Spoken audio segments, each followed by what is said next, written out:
За, юу яцгаандаа ноёд халигтай нараа хөдөлөө уулзалтаагүй нэлээ удчихлаа шүү тийм ээ.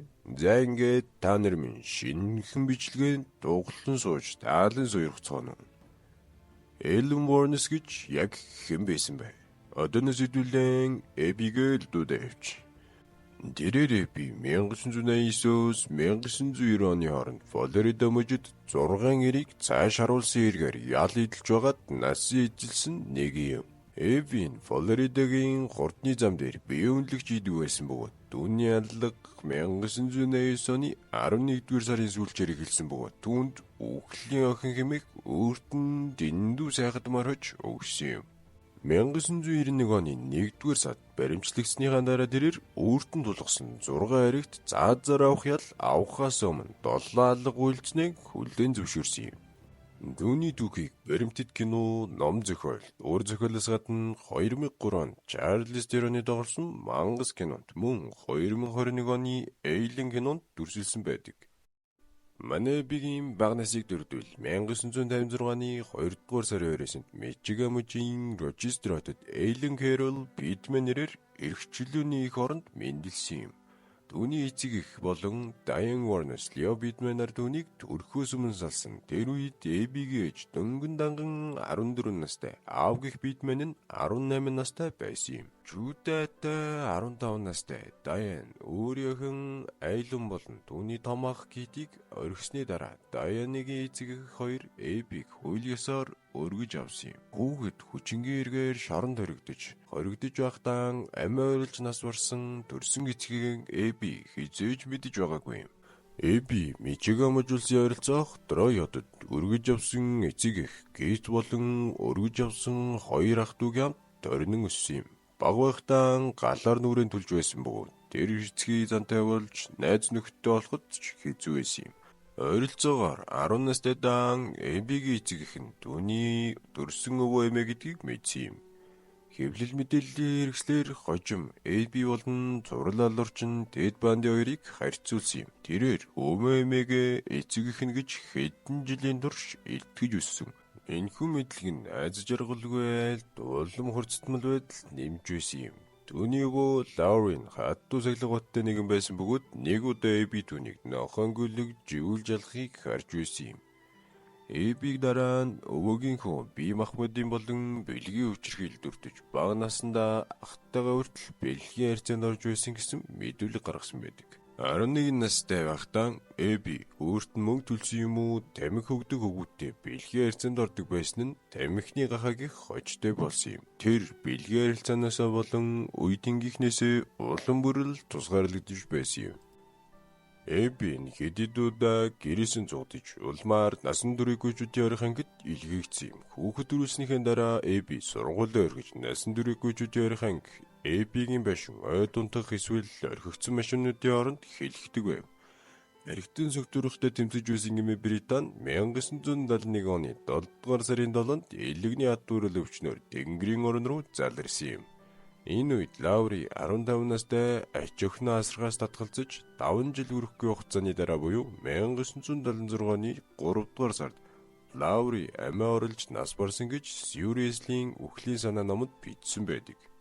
Эби оршуулах ёслолд оролцоогүй. Тэр үед тэрээр бие үнэлсээр улас дамжин машинаар аялан явж байсан байна. Бас л жаргалтайгаар шүү нэг өдлийн жинхэнэ бузар авах. Эбигийн өвч нөхөр Льюис Бэйли талаар ярил Флорида тэрээр чинэлэг даруулт завчин Льюис Грансбейлтэй танилцсан юм. 20 настай Эбигээс Бэйл 10 насаар ах байсан бөгөөд 1976 оны 5-р сард гэрэлсэн юм. Гэрлэлт нь маш богинохон байсан бөгөөд Бэйл 1 сарын дотор Эбиг хаян явсан юм. Ийм хүнтэй одоо ямар ч хүн хамтран амьдраад тэгж удаан байх үед тэрээр түүнийг харгас эрцгий загрэгдэхийн аргагүй зантай бөгөөд аягаараа түүнийг зодсон гэж цагдаа мэдүүлэг өгсөн юм. Хариуд нь Эби түүнийг зүүн рүү дайрсан гэж мэдүүлэг өгсөн юм. Бэйл 1976 оны 7-р сарын 19-нд албан ёсоор салсан юм. Манай Эббийн ижил үстнээ сонирхдаг байсан бөгөөд найз охин Тариа мөрн Эбби 1970-аад оны дундуур халдлага үйлдэж амгалан тайван байдлыг алдагдуулсан эмх замбраагүй байдлын эргээр баримтлагдсан юм. 1980-аад оны ихээр тэрээр Бикини өмссөн Питер Бронскигийн эмэгтэй зураг алуурчид номонд бичснээр согтуугаар дэлгүүр дээрэмтгийг завдсны дараа зэвсэг дэрмийн эргээр ял идэлж байв. Уорренсны гэмтэргийн бүртгэлд хуурамч пассворд баримтлахыг эсэргүүцэх хулгай согтуугаар тэрвэр эрсэж жолоодох зэрэг багтдаг байна. Зарим гэмтэрг нь Эббигийн ашигладаг хуурамч нэрстэй шууд хамааралтай байсан юм. 1986 оны 6 дугаар сард өөрийгөө Ли гэж дууддаг Эбби Флоридагийн Дейтон дахь ижил өснүүдийн баранд 24 настай Тариа мөртэй танилцсан юм. Тэр хоёрын харилцаа 5 жил үргэлжилсэн бөгөөд хамтдаа амьдарч эхэлсэн юм. Муур гэрийн үйлчлэгч эсвэл үйлчлэгчээр ажилладаг байсан бол Эбби Флоридагийн хурдны зам дагуу бие үнэлдэг байсан юм. Эбби хамтрагчаан ажилдаа явах эсвэл бусадтай харилцахад тун дургүй байсан бөгөөд тэд Дейтон болон Флоридагийн бусад газар дах янз бүрийн мотель, орон сууц, зөвөрийн гэр бүлүүдэд амьдардаг байсан байна. Мөрдөө үерхж явах үедээ Эбби гэмтэргийн үйл ажиллагаагаар хүн амны эрэг болгож өөрчилсөн юм. Мөрдөн байцаалт явцад баригдсан муур эцэст нь эрх баригчид тусалснаар Эббиг барьсан юм.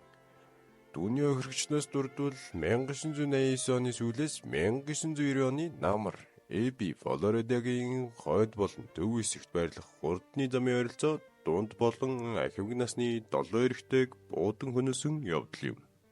Түүний анхны охирогч нь 51 настай засварын газрын эзэн Ричард Маллори байсан бөгөөд бие үнэлэгчдийг байнга хөлсөлдөг байсан. Энэ нь ч түүний үхэх гол шалтгаан болсон юм. Түүнийг хамгийн сүүлд 1989 оны 11-р сарын 30-нд нэгэн эмэгтэй харсан байдаг. Мөрийн мэдүүлгийн дагуу маргааш нь Эбби найз охин Мөрдан хүн алсан гэж хэлсэн байна. Мань хүн заяагүй хамт байсан үерхэж байсан охин нь араар нь гөрөөд мэдүүлэг өгчнө гэж санаагүй л явсан байхад зөвлөл. 1989 оны 12-р сарын 13-нд Маллоригийн цогцыг ойд байрлах хогийн цэгээс олдсон байна. Дараагийн саруудад дахин 5 эрэгтэй цогцыг олсон бөгөөд барилгын ажилчин 43 настай Дэвид Спринсийг цогцыг 1990 оны 6 дугаар сарын 1-нд олсон юм. 1990 оны 5 дугаар сарын 31-нд хагас цагийн радиочин 40 настай Чарльз Карскидон сургаггүй алга болсон юм.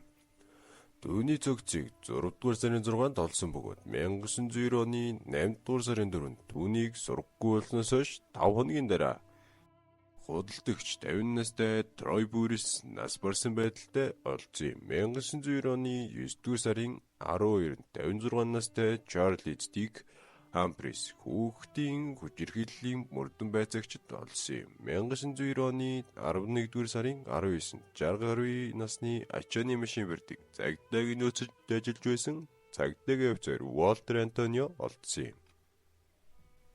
Энэ хугацаанд Эбби Ломбарднаас дийлсэн машинтайгаа банк гэрлүүгээ явдаг байсан бөгөөд тэрээр хохирогчдийнхоо зүйлийг Ломбарданд явахдаа янз бүрийн нэр хэрэгэлсэн түүнийг мөрдөхөд илүү төвөгтэй болгож байсан юм. Гэвч 1990 оны 7 дугаар сард эрх баригчид өмнөх сард сургаггүй алга болсон 65 настай номлогч Питер Симонсоныг машиныг шалгажээ.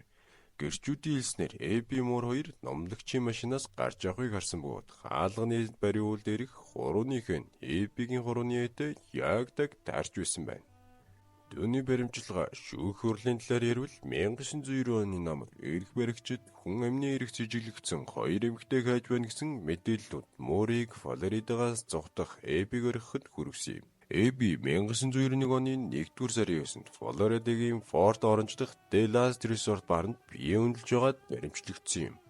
Өдөлгүйн цагдаа Муурыг Пенсильвани мужид мөрдөн барьж авснаар тэр ял авахаас зайлсхийхийн тулд Эббигийн эсрэг нотлох баримт цуглуулахаар гэрээ хийсэн юм. 1-р сарын дундуур Эбби Мууртай уулзаар ярихдаа хүн амны эрийг хөвлөсөн гэдгийг хүлээн зөвшөөрч маш их хайртай байсан бөгөөд тэднийг хамт байлгахыг хүссэн учраас гэмт хэрэг үйлцэн гэж мэдэгдсэн юм. Муур руу уцаар хэрэгээ үлээсний дараа өмгөөлөгч зөвлөсний дагуу цагдаа нар Эбби алга үйлцнийг хүлээн зөвшөөрж байхад нь дүрс бичлэгийг хийж авсан юм. Гэмт хэргийн бүдүүлэг шин чанар Эбиг тусалсан анхны эмэгтэй цуврал алуурчин гэж тайлбарлсан олон нийтийн гайхшруулж байв. Түүнийг хүүхлийн охин гэж нэрлэдэг байсан юм. Эби анх Маларигийн амин хүнээс эргээр ялагдагчаар татагдсан. 1992 оны 1-р сарын шүүх хурлын үеэр Эби Малари түүнийг хүчирхийлсэн гэж мэдгдсэн. Түүний видео мэдүүлэгтээ таарахгүй байв. Хэдийгээр шүүх хурал дээр илчлээгүй ч Малари өмнө нь бэлгийн хүчирхийлүүлэхийг завдсан хэрэгээр ял эдэлж байсан удаатай юм. Гэсэн хэдий ч өөр ямар ч бие үнэлэгч Маларитай урд өмнө тохиолдсон хүчирхийллийн талаар ярихаар ирээгүй учраас Эбиг буруутай гэж үзсэн юм. Шүүгчид тухайн үед 35 настай байсан Эбиг 1992 оны 1-р сарын 27-нд 1-р цэргийн хүн амны хэрэг дээрмийн гэмт хэрэг буруутай гэж үзв. Шүүгч Эбиг 1 сарын 31-нд цаазаар авах ял оноос юм. 2 сарын дараа Эби Спирс Бүрсний хүнээс хэрэгт ямар ч маргаан гарахгүй байсаар шийдэв. Дараа нь тэрээр Карскадон, Антонио нарын аллагаас тусад нь гэмбурууга улаан зөвшөөрсөн юм. Тэрээр аллаг болгонд цаазаар авах ял авсан юм. Симсийн зохицолтойгоо бөгөөд Эби түүний аллагад буруутгагдаагүй юм. Эби эхлээд хохирогчтой өөрийгөө хамгаалах зорилгоор хүнээс ингэж мэдгдсэн ч дараа нь эдгэр мэдүүлгүүдээсээ дадгалцсан юм. Цагдаа нар түүнийг өөрийг нь авч явсан эсвэл хурдны зам дээр туслагаар зогссон хүмүүсийг алсан гэж үзсэн юм. 10 жил цаазаар авах ялтай тэмцсэний дараа Эби цаазаар авах ялыг зогсоохоор ажиллаж байсан өмгөөлөгчдөө халахаар шийдсэн юм. Хэдийгээр шүүхээс томилогдсон өмгөөлөгч Эбид хэлсэн үг түүнийг бодит байдлаас бүрэн салгасан гэж үзсэн гэж маргаж байсан ч 2002 оны 4-р сард Флоридагийн дээд шүүх түүний өмгөөлөгчтэй ажиллаас нь халах боломжтой гэж үзсэн юм. 2002 оны 10-р сарын эхнэр Флоридагийн амбан захирагч Джеф Буш Эбиг заазын албан түүний шалтгааныг ойлгох сэтгцэн чадвар үгэж 3 сэтгцэн эмч үзсний дараа заазар авах байлыг дүр зогсоосон юм. Гэвч энэ байдал нь тэмчүүдээ үргэлжлээгүй бөгөөд Эбиг 2002 оны 10-р сарын 9-нд 9:47 минутанд Флоридагийн Старки хотод үхлийн дараагаар цаазаар авсан юм. Тэр үхэх үедээ 46 настай байсан бөгөөд түүний хамгийн сүүлд хэлсэн үг нь "Би Роттердамд зэвэн дээр явж байгаагаа хэлмээр байна. Тэгэд би тусгаар тогтнолын өдөр шиг Есүс дамд буцаж ирнэ гэж хэлээд цаазаар авахсан юм." Эбигийн ширлийг жандралж Мичиган дахь модны дэргэд задсан байдаг байна.